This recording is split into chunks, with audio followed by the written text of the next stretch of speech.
Bienvenue à toutes et à tous et bonsoir à ceux qui sont en train de nous regarder directement en live et quelle que soit l'heure à laquelle quelqu'un d'autre regardera, pour ceux qui vont regarder en replay, on vous salue aussi et bienvenue dans notre formation de cybersécurité et de protection de vie privée. Alors, comme vous le savez, nous n'allons parler que de la cybersécurité, de la protection de vie privée pour pouvoir éviter en majorité ce que c'est le piratage, le hacking, les vols de données et surtout l'arnaque communément dit. Tout le processus sera sectionné en 5 sessions, dans la toute première session qui sera intitulée Introduction à Internet et à la cybersécurité. La deuxième session va concerner la typologie des cyberattaques. On va expliquer quelques cyberattaques, parler un peu du fonctionnement des cyberattaques pour qu'on ait une compréhension assez claire pour pouvoir attaquer. La troisième session, lors de laquelle on va pouvoir faire des ateliers pratiques sur les cyberattaques. On va simuler une attaque avec Z-Fisher et utiliser aussi, je ne vais pas vous le cacher, une méthode pour pouvoir effacer les métadonnées que vous allez bien sûr comprendre lors de la formation de vos fichiers personnels avant de les mettre sur Internet. Après ça, lors de la quatrième session, nous allons pouvoir vous mettre à disposition tout ce qu'il faut pour pouvoir prévenir les bonnes pratiques pour pouvoir empêcher toutes sortes d'attaques. Enfin, la majorité, parce qu'on n'est jamais prudent. Malgré tout ce qu'on peut prendre comme précaution, il peut y arriver que d'autres trouvent des attaques un peu plus sophistiquées. Mais nous allons bâtir ce que c'est que les bonnes bases et s'armer de tout ce qu'il nous faut lors de la session 4 et être prêt pour pouvoir contre-attaquer à chaque fois. Après ça, lors de la session 5, nous allons pouvoir faire un bilan et un test, je dirais, de niveau pour pouvoir connaître ce que chacun a retenu lors de toute la formation. Et tout s'arrêtera là. Maintenant, comme je le disais pour la toute première session, nous allons faire une introduction à Internet et à la cybersécurité. Donc, nous allons sans plus tarder aller dans les explications, je dirais, parce que là, on va pas seulement s'attarder sur les théories, on va vraiment comprendre les choses de la façon la plus réelle.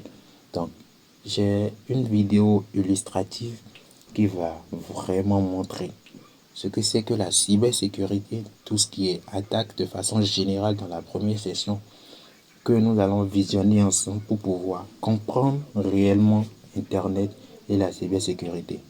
Pour le moment, gardez que vous aurez besoin de quelques, je dirais juste une application, si vous pouvez le comprendre, un terminal pour pouvoir, lors de la troisième session, faire les simulations dont tout le monde aura besoin pour les utilisateurs d'Android de Thermus. Vous allez installer Thermus pour les utilisateurs d'Android qui est disponible sur Play Store. Dès que vous arrivez sur Play Store, vous tapez Thermus, automatiquement ça vient en noir comme ça.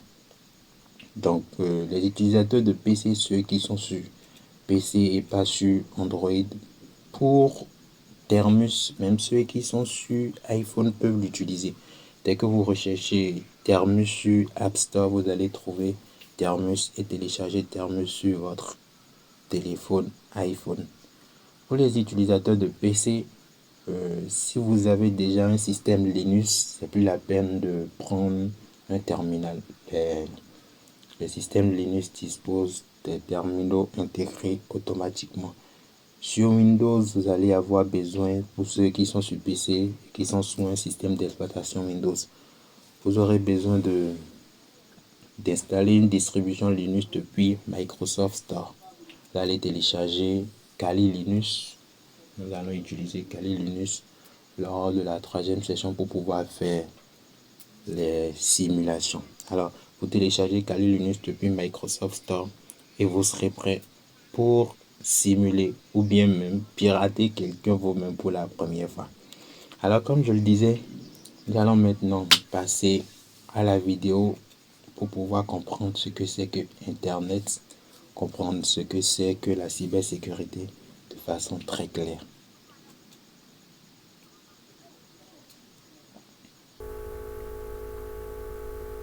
Bonjour à tous.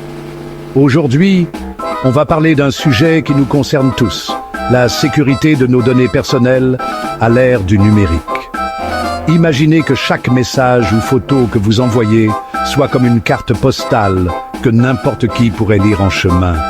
Effrayant, non?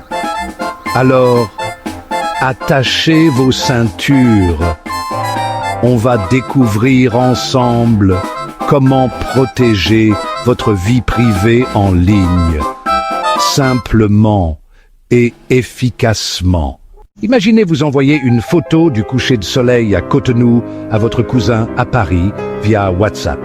En réalité, votre photo est découpée en petits paquets de données qui voyagent à travers câbles, serveurs et routeurs du monde entier. Chaque paquet suit son propre chemin, guidé par des routeurs, jusqu'à reconstituer la photo sur le téléphone de votre cousin. Ce voyage numérique ne prend que quelques secondes, mais il traverse de nombreux points où vos données pourraient être interceptées. Comprendre ce parcours, c'est déjà commencer à comprendre comment protéger vos informations. Internet, ce n'est pas un nuage magique, mais un réseau physique de câbles, serveurs et routeurs.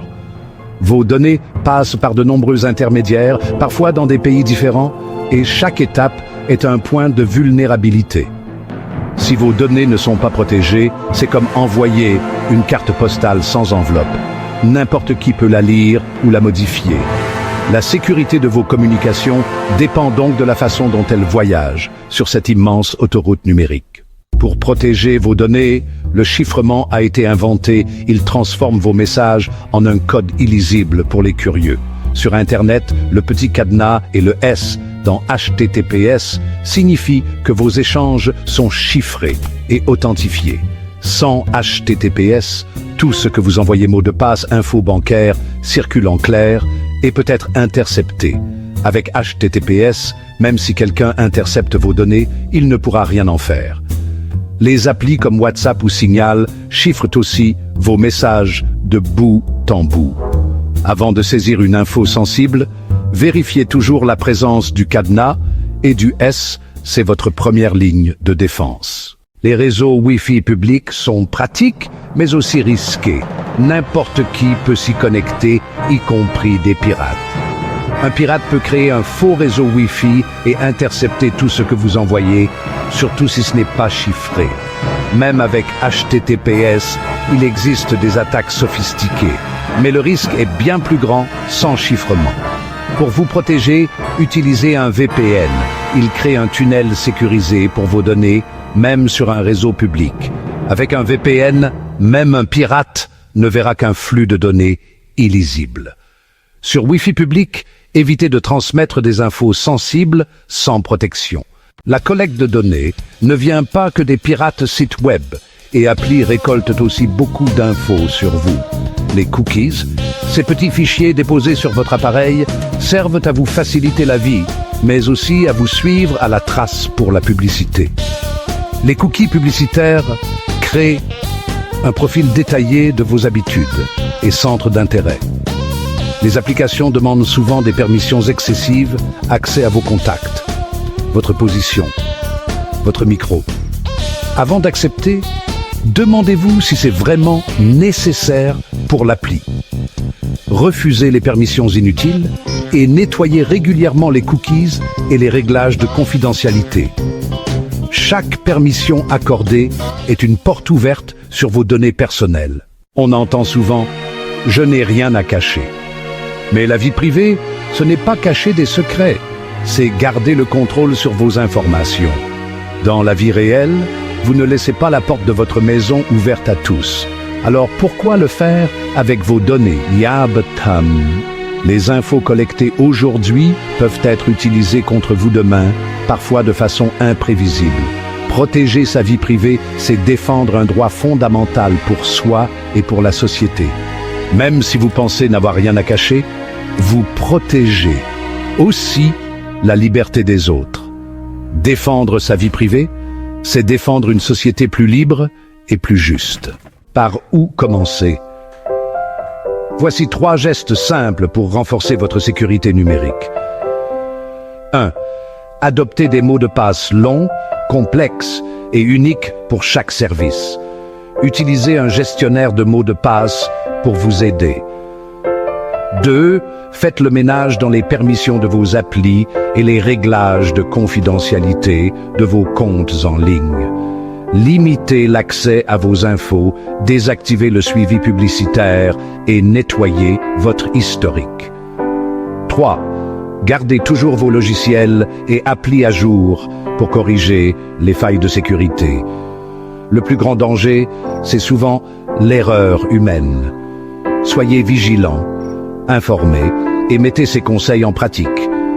La connaissance est votre meilleur bouclier. À bientôt pour la suite. Alors, j'espère que cette vidéo a été assez instructive pour tout et chacun de vous et que vous avez une compréhension un peu plus claire de ce que c'est que je disais. J'espère que cette vidéo a été assez instructive pour vous et que vous avez une compréhension un peu plus avancée de ce que c'est que Internet et la cybersécurité. Alors, ça, c'est notre toute première session de la formation. Ce n'est que le début, une introduction à ce qu'on va apprendre, ce qu'on va découvrir. Et comme vous le voyez déjà ici, je ne sais pas si vous avez appris quelque chose de nouveau, parce que réellement, nous ignorons tout ce qui se cache dans les sites que nous visitons, dans tout ce que nous recevons comme message.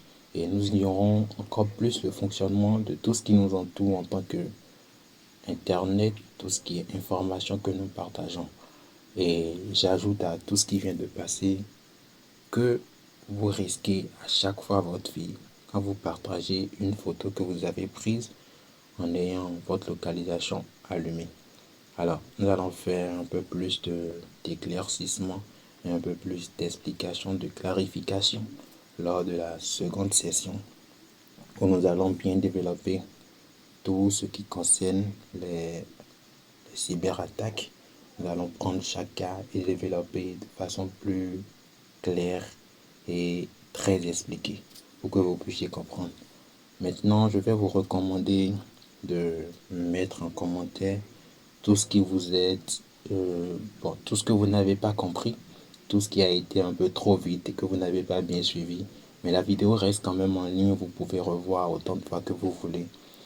Et notre groupe WhatsApp aussi est là, vous pouvez poser toutes vos questions là-bas. Alors, recherchez pour la session 2 avant demain tout ce qu'il faudra concernant HTTP et HTTPS. Faites cette recherche ensemble. Mettez HTTP et HTTPS ensemble et faites une recherche, faites une comparaison. Cherchez ce que c'est que les cookies. Faites une recherche concernant les cookies et recherchez ce que c'est que le phishing. Alors, merci d'avoir suivi cette toute première session et on se retrouve demain exactement à 21h30 aussi pour la session 2 et à très bientôt.